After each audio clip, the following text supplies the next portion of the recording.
Thank you so much. Thank you. Thank you. Hasn't the music today been incredible?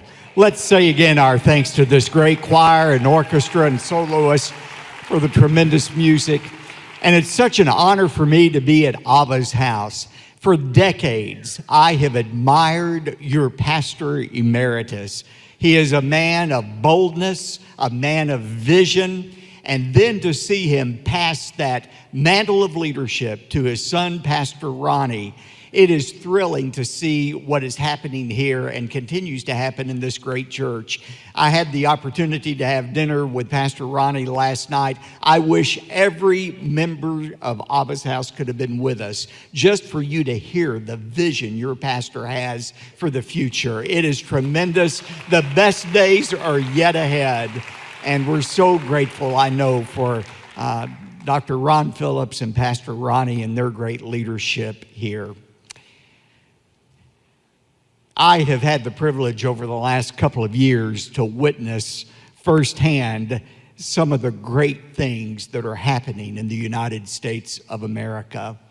And I am very grateful for the direction that our country is headed in.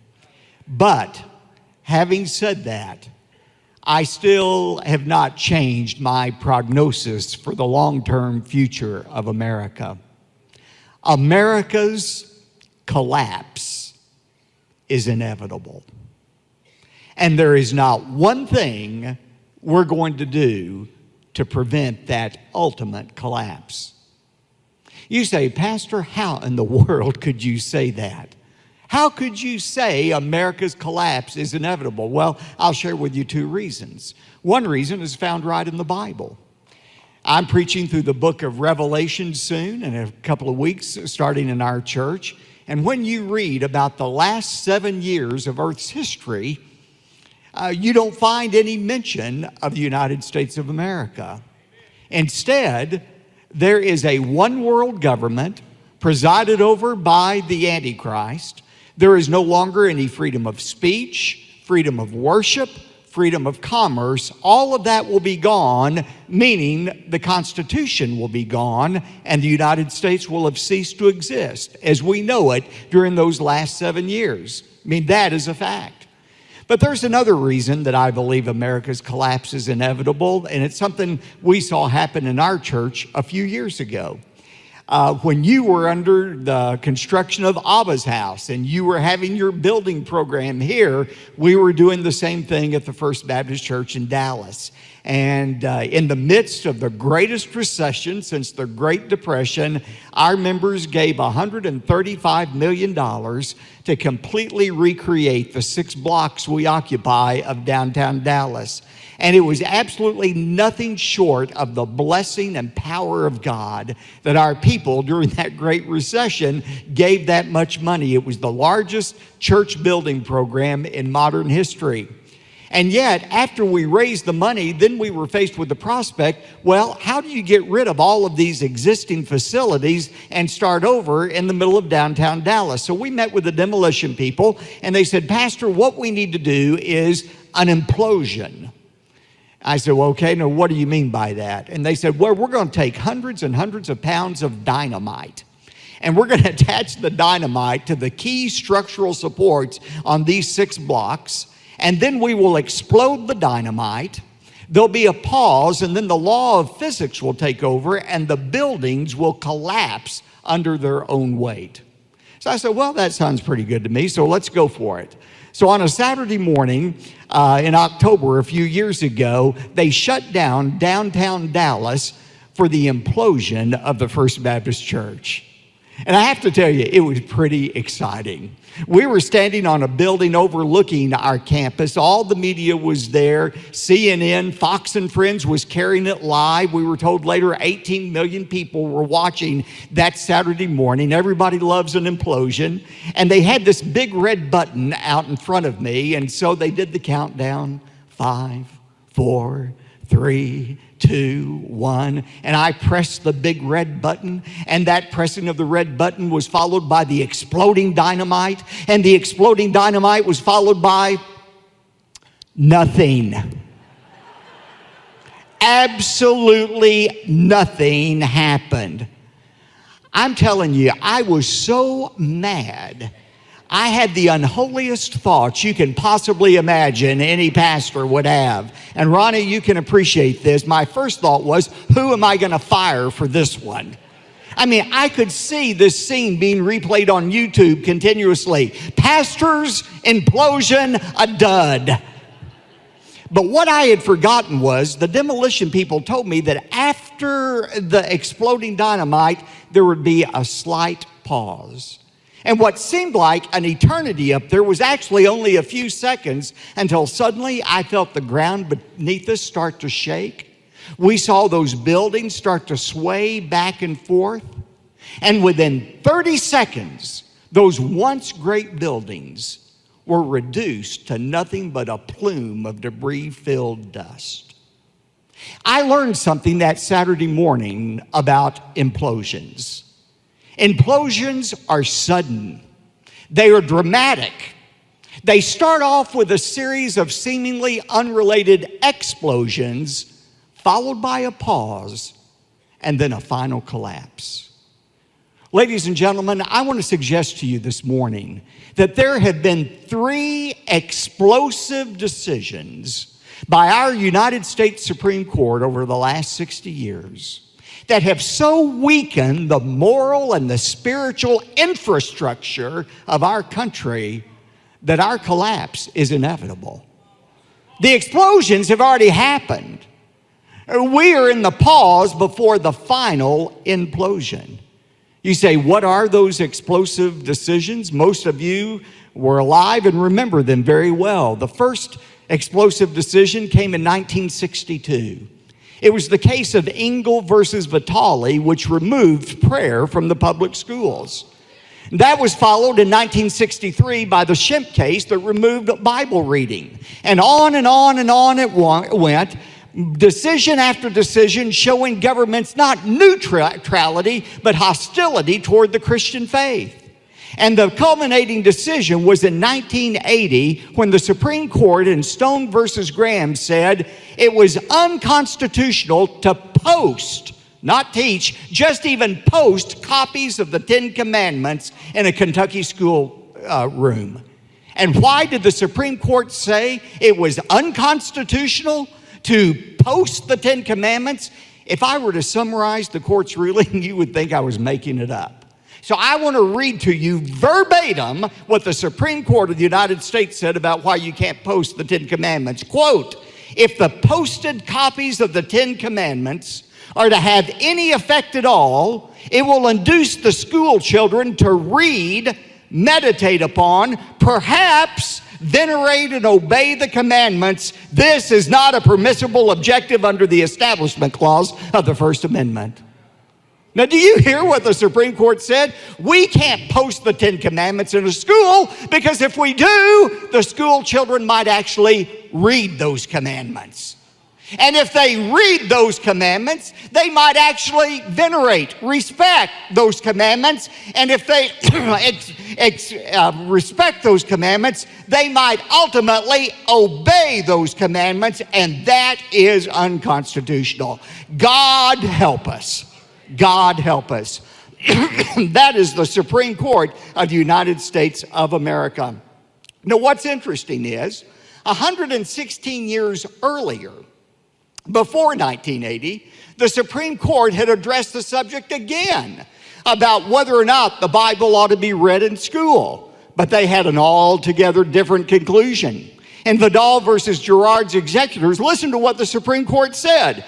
Why may not the Bible, and especially the New Testament, be read and taught as a divine revelation in the school? Its general precepts expounded, its evidences explained, and its glorious principles of morality inculcated. Where can the purest principles of morality be learned so clearly or so perfectly as from the New Testament? Now, that was the Supreme Court. 118 years later, they said, not only can you not read the 10 Commandments, we're not going to let you post them anywhere. You know, every time I debate these pinhead lawyers from the ACLU on television, I always point out those two cases. And I say, now, will you tell me what is it that changed in those 118 years? Did the Constitution suddenly change and nobody told us that it changed? Of course not. The Constitution has not changed, but what has changed is this. We have allowed the infidels, the atheists, the humanists to pervert our Constitution into something our forefathers never intended it to be. That is what has happened. That's what changed in America. Listen, our framers were very clear about this in the First Amendment. They said, Congress shall make no law respecting the establishment of religion or prohibiting the free exercise thereof. Our forefathers came from a country where there was a state-imposed religion that you had to subscribe to, a church you had to attend, and they didn't want any part of that. There shall be no state church in the United States of America. We all agree with that. But that's what it said, establish a church. The First Amendment has nothing at all to say about prohibiting nativity scenes or Ten Commandment displays or crosses on war memorials or any of these other things that we've allowed the infidels to remove from our country. Well, ladies and gentlemen, even if the Supreme Court had ruled correctly about the First Amendment, it hasn't, but let's just say they did accurately interpret what the fathers had in mind. Do you think that changes God's opinion at all? Do you think God looks at our country and says, oh, you have a First Amendment that prohibits the establishment of religion, and you want to outlaw the mention of my name from the public square? Well, that is just fine. I didn't realize you had a constitution that said that. Ladies and gentlemen, the First Amendment of the Constitution does not supplant the first commandment of Almighty God, you shall have no other gods before me. Listen, I may get in trouble for saying this. I don't care, my flight's leaving in a little bit and Ronnie can clean up the mess here. But listen to me. God is no respecter of people or nations. Did you know God doesn't salute when he sees the American flag? Did you know that? Did you know God doesn't get goosebumps when he hears the Star-Spangled Banner? God is no respecter of people or nations. Any nation that honors God will be blessed by God. And any nation, including the United States of America, that rejects God will be rejected by God. The psalmist said, blessed is the nation whose God is the Lord. Now that was the first explosive decision, the attempt to remove any mention of God from the public square. The second explosion came in 1973, and it came, I'm ashamed to say, out of my own city of Dallas, Texas.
And that is the decision of Roe versus Wade that legalized the murder of more than 52 million children in the womb.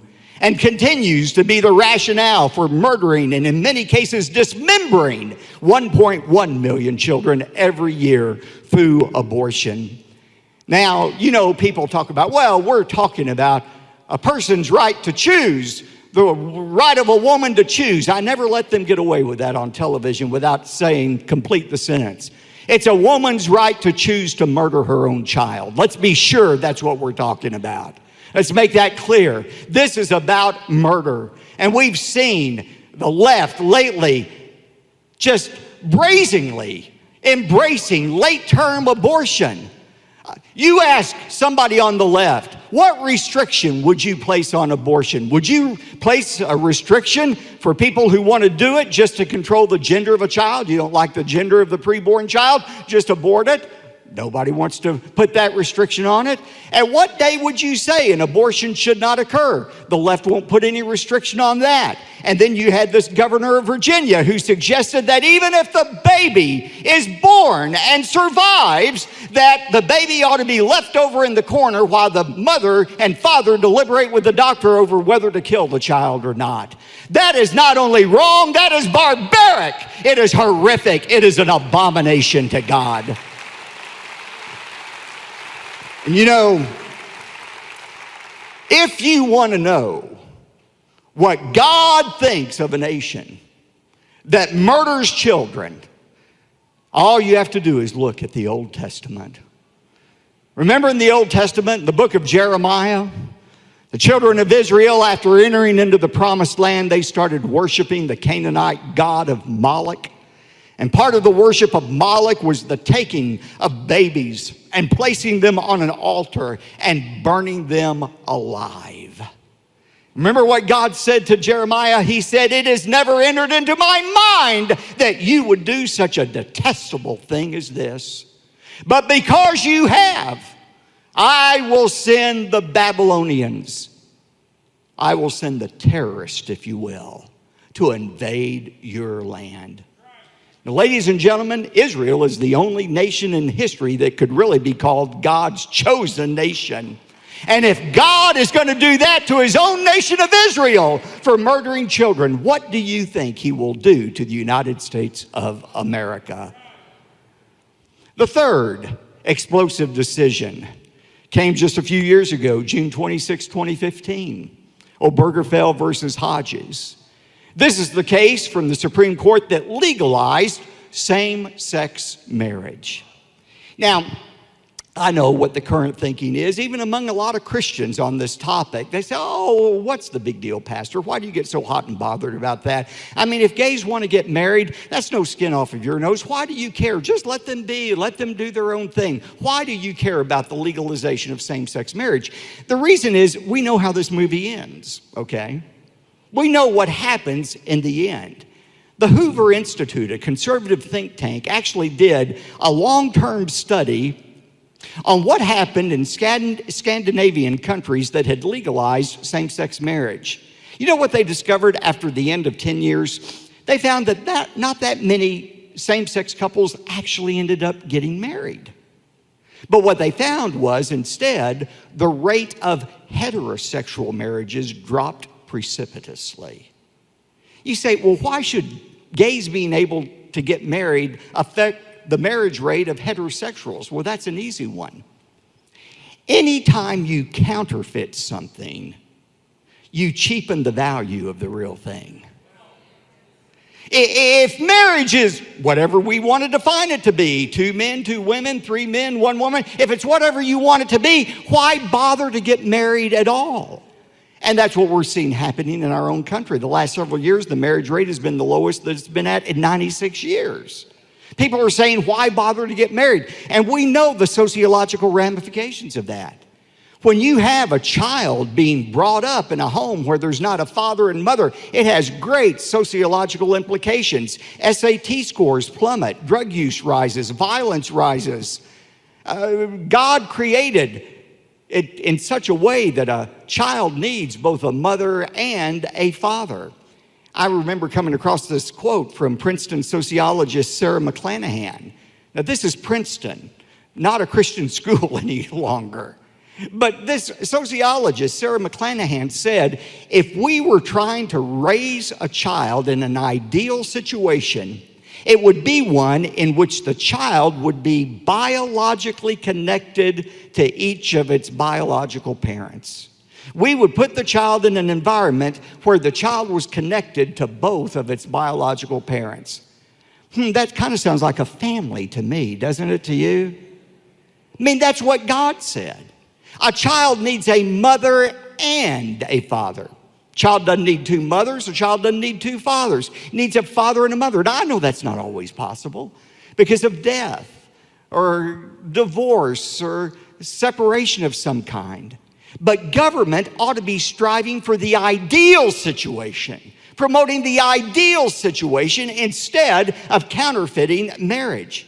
I remember a few years ago, the Supreme Court, before this decision, had made an earlier decision about the Defense of Marriage Act. And I remember that night because Bill O'Reilly had asked me to come on that night of that Supreme Court decision and debate a gay activist.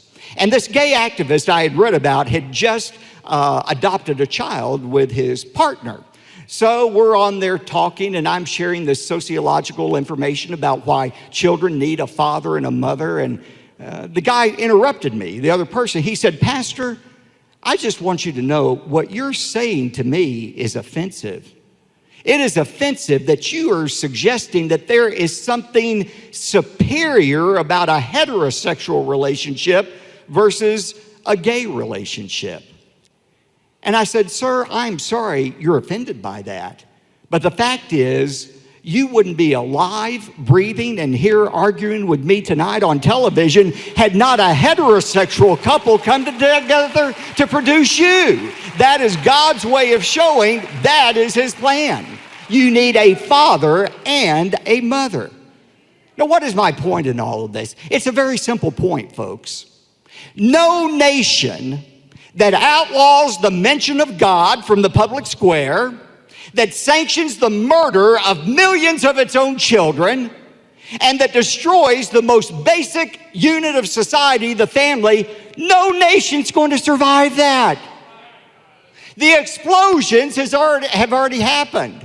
The collapse, the implosion is coming. We're just living right now in that pause, that brief interlude before the final collapse. So the real question is, what are we supposed to be doing right now?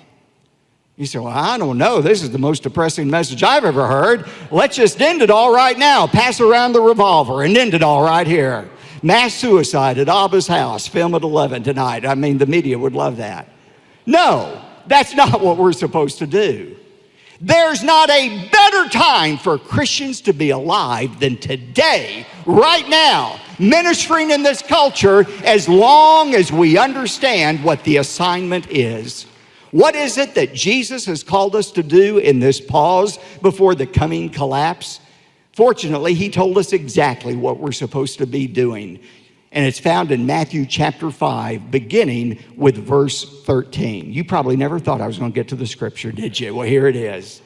Jesus said, "You are the salt of the earth.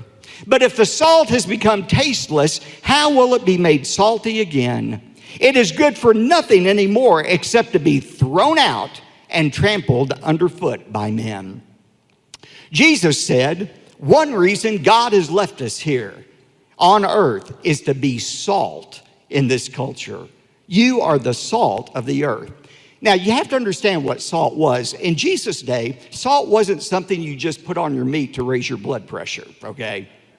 Salt was more than that. In the days before refrigeration, salt was a preservative. You would pack the meat in salt, not to prevent the decay, but to delay the decay.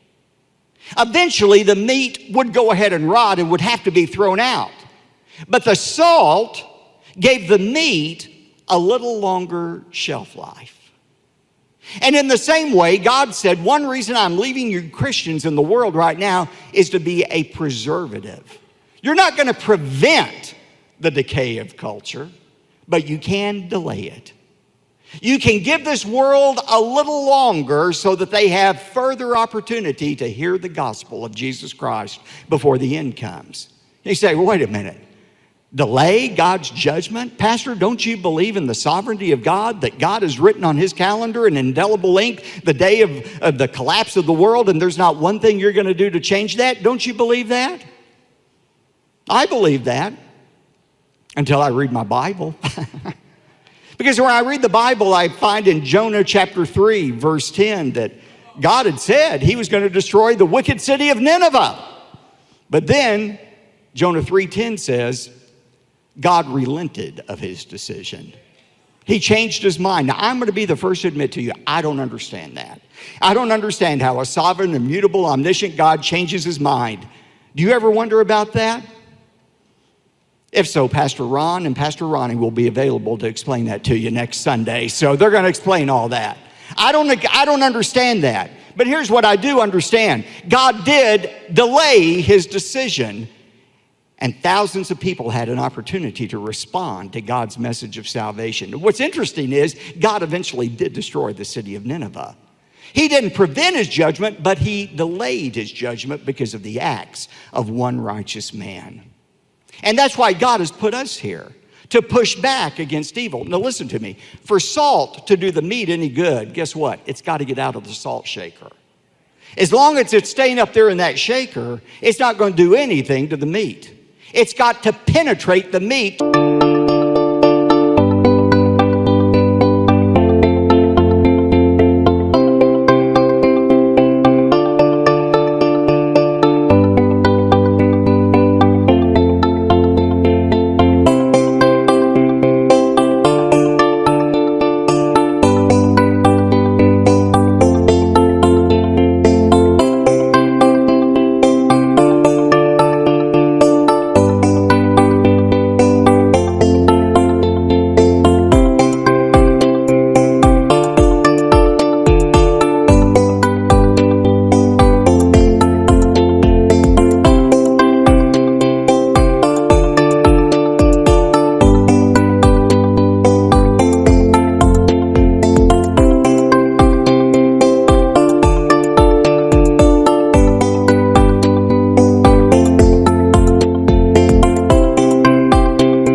Preserve the meat.